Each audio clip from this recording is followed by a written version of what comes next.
So, how are you guys going to fight inflation right now? You are going to buy sales, okay? You're going to wait until the cheapest that it's going to be. Hi you guys, welcome back to Kirshner FarmStead. If you're new here, my name's Kirsty, and we do all sorts of things with food preservation, canning, freeze drying, dehydrating, you name it. We do stuff on the farm, and we do stuff with baby food. If you're interested in any topics like that, please like and subscribe. Today, we are going to be canning and freeze drying pineapple. So, I have actually been looking for a good price on pineapple for months because I've been seeing all these people canning it online, and I've really wanted to can my own. We eat it a lot. We use it in Asian foods. We use it on pizza. We use it in desserts. We use it all sorts of different ways. So I always try to look for a deal, and for me, a deal means under $2 each. So it took a long time to finally find that, and we did. We found these at our local Winco for $1.98 each. They're from Hawaii. And I am so excited to be able to actually freeze dry them. This is going to be our first run of pineapple through the freeze dryer. So stay tuned, and you will get to see both the canning process and the freeze drying process for pineapple. All right, let's get started. All right, so first things first. If you want to grow your pineapple, I'm going to show you how to take the pineapple top off. Okay, you're just going to grab onto it, hold the base, and twist it, and it comes right off. See that? And then you're going to take that little nub right there, cut it off, pull off some of these stems. So each one of these little leaves has a root base in it. So what you're going to do is you're going to take your pineapple top, which these are really sad. I let them sit too long when I bought them. They did not look like this. It's been about a week and a half. But this would still be perfectly fine. It is still alive. So then you're going to take this, you're going to get a little cup of water where it will sit right down into it. You don't want the whole thing down in there or it will rot. So you want to just set it in there so that it's right at the tip, and then you're going to change this every other day, at least. If you want to change it every day, that's fine. I normally forget about it more than that. But anyways, yes, so you can grow, if you have a greenhouse, or if you live in Florida or anywhere where it's really subtropical, you can absolutely grow your pineapples outside. We are going to put some in the greenhouse and see how they do, because I would love to grow pineapples again. We did it about 6 years ago now. William was a little guy. I'll try to find a picture and pop it up because it's super cute. He loved his pineapple plants in our first greenhouse. All right, so now let's get to how I peel and core this. Okay, so I do not have a pineapple corer, so I do it all by hand with a knife.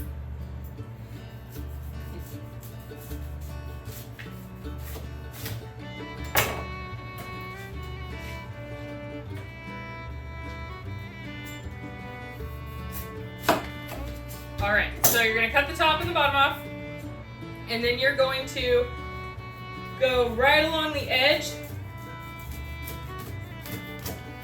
just like that.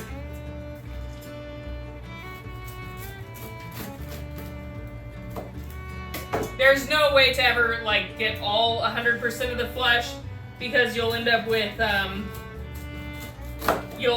hard spots in it. You're just gonna try to go along with the curvature of the fruit.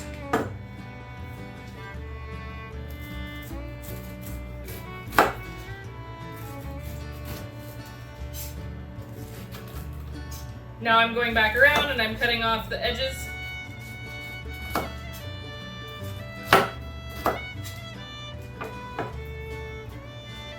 Chickens are gonna be happy today. So then I flip it over and I get off any parts that I missed.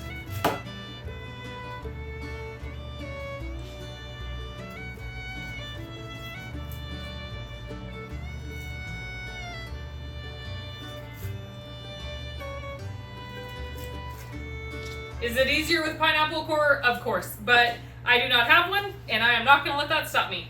I actually have this set of cookie cutters that I use for biscuits and stuff mainly, and some sugar cookies. I'm going to get the second to smallest one, and that is what I'm going to use to cut the core out. First, I'm going to cut it into rings.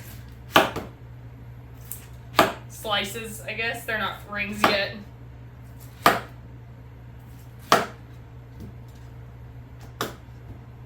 And now I'm just going to take this and pop the core out.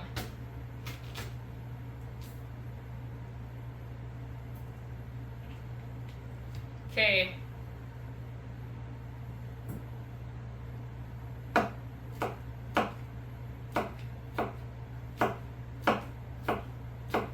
I am going to be canning chunks today, not rings. So that's just the way that we use it most. I might can chunks at some point, or I might can rings at some point for pineapple upside down cake.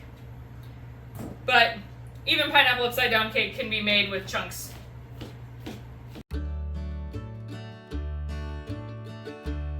Alright, you guys, we got the pineapple all cut up, the 4 pineapples all cut up that are going to be canned. So we are going to be hot packing these, and I explained it in the apricot video, but what it is we're going to have hot syrup, hot pineapple, and hot jars. So the jars are heating up, and now I'm going to put the sugar. I'm going to do a medium syrup, so it's going to be 2 cups of sugar and 4 cups of water. You can do it as light or as light, medium, heavy as you would like. If you want a heavy syrup, do 1 part sugar, 1 part water. Medium, 1 part sugar, 2 parts water. And light is actually 1 part sugar, 4 parts water. All right, so we got that mixed together. We're gonna add in the pineapple, and we're going to get it on bring it up to a simmer on the stove. You don't want to boil it, or it's gonna make your pineapple mush. And while we are doing that, I am going to cut up the 4 pineapples to get frozen for the freeze dryer. All right, let's go.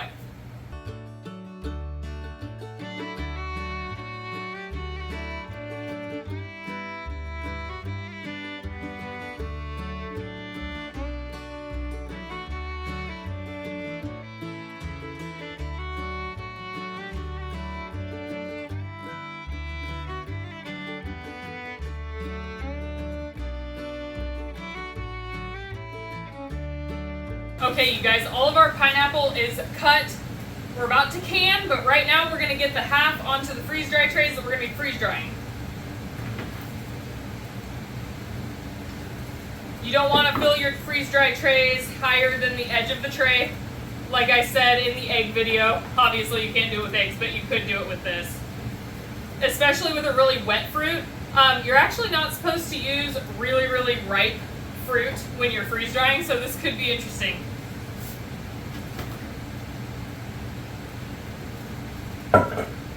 I am going to, since I have a medium, we have a medium harvest rate, so I am going to do the other 2 trays with strawberries that I already have frozen. So we like to pre-freeze just to get a jump start. Since we already have the freezer running, we might as well be using it, right, instead of running 2 freezers. So we like to pre-freeze. We will probably this evening pop these into the freeze dryer, and then we will be back on these whenever they are done. Okay, so we will see how many hours it takes in the freeze dryer. We do have a heat wave coming, so it might take a bit. All right, so let's get to the canning. I tell you guys, it is so hot to can in the summer.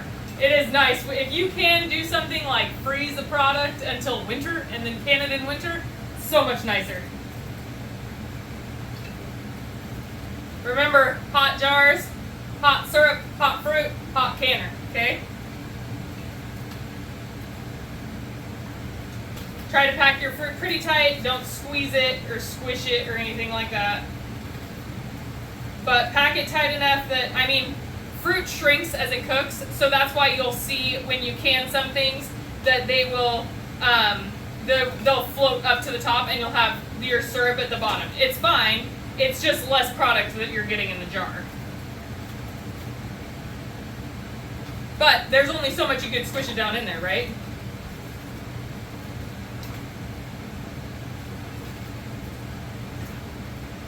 Remember to always wash your hands between everything with canning.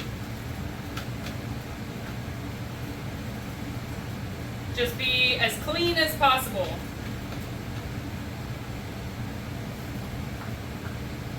Don't want any funky bacteria getting in there. And yes, I do wash both ends of my ladle. This is specifically my canning ladle.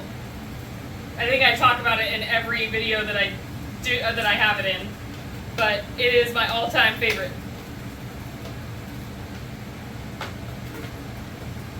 So you guys, 4 pineapples fit perfectly into 8 jars, which is the size my canner can fit. That was a mess. I don't know how that happened. That was not intentional.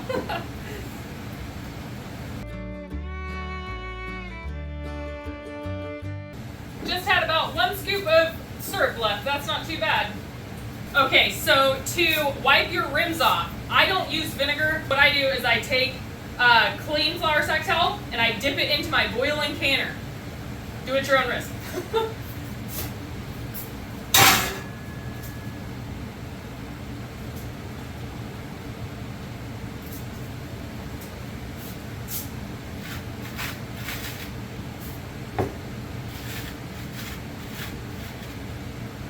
My lids are washed in warm soapy water. You do not boil them anymore or simmer them. Follow the jar company's instructions on that, but I haven't seen any that say anymore to boil your lids. Let's get these bad boys in the canner.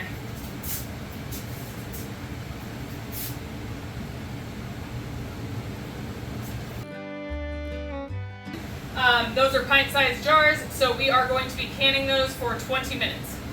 All right, I'll see you back when they're done. Alrighty guys, our pineapple is ready to pull out of the canner. Look at how beautiful that is. Look who always wants to wake up and be part of the video. Alright you guys, so our pineapple is done. And do you see how easy that was? So, how are you guys gonna fight inflation right now? You are going to buy sales, okay? You're gonna wait until the cheapest that it's gonna be, which for me, it was $1.89. It might get lower than that, but I really doubt it. I'm probably gonna go buy more because honestly, a can of pineapple right now is costing us $1.69. So I can get 2 jars for 1 pineapple and I'm gonna beat inflation by doing that. All right, I hope that you guys have a blessed day and I hope that you guys do something to put food away for your family. All right, bye. All right, guys, so our pineapple ran for just under 50 hours. We did have about 10 hours of extra dry time overnight. So let's get them out and packed up. Hi guys, welcome back. Wow, it has been a few days since we finished canning the pineapple. We had a heat wave come through and we don't like to run the freeze dryer when it's really hot because it doesn't run as efficiently. So we waited until it cooled down a little bit. And okay, so these are our 2 trays of freeze-dried pineapples. Now, if you remember, this is actually 4 whole pineapples that are on these 2 trays right here. So they do shrink, they did shrink up a bit. Everything's a little different in the freeze dryer. Like sometimes it stays the same shape, sometimes it expands, sometimes it shrinks a little bit. These definitely shrunk a little bit. They are delicious. We will be keeping these in a jar in here. This isn't going to be long-term storage because they're super good and I know that they're going to be gone fast. But I did end up going and we went back to Winco and the pineapples actually came down another 10 cents. So we bought a bunch more pineapples and we are going to be canning hopefully enough to last us a year. We do eat canned pineapple quite a bit. I make a lot of Chinese food, different kinds of Asian food, and we put pineapple on our pizza. I know. Okay, guys, are you team pineapple on pizza or no? We definitely are. All of us in our family love pineapple on pizza. So these we're just going to eat as a snack, and then we're going to probably freeze dry a couple more, but mostly just can them so that we have enough for the meals that we make. when we store our freeze-dried products to eat right now, we do not use oxygen absorbers. We use silica packets for dry, like moisture absorber packets, because we open it all the time. You don't want to be opening a container all the time that has an oxygen absorber in it because it'll just not work after a while. Oh man, I'm not going to fit all of these into this jar. That's okay. I'll put the extras in a little 8-ounce jar and they can eat them today. Look at this little cute fruit flat that I found the other day. Man, I miss when they made cute canning flats that weren't like novelties that were super expensive. Anyways, all right, you guys. So I hope that you enjoyed this video. I hope that you gained some knowledge on both canning and freeze drying from it. And actually, I have a bonus that I am going to pop up after this. That is my mom. She's actually using an outdoor dehydrator box that her and my stepdad built. And I'm going to pop up some images from that because it worked really well for her to dehydrate pineapple with no equipment, okay? So if you are looking to do something on a budget, then definitely check that out. And I hope that you guys have a blessed day, and I hope that you're doing something to put food away for your family in these uncertain times. All right, bye guys.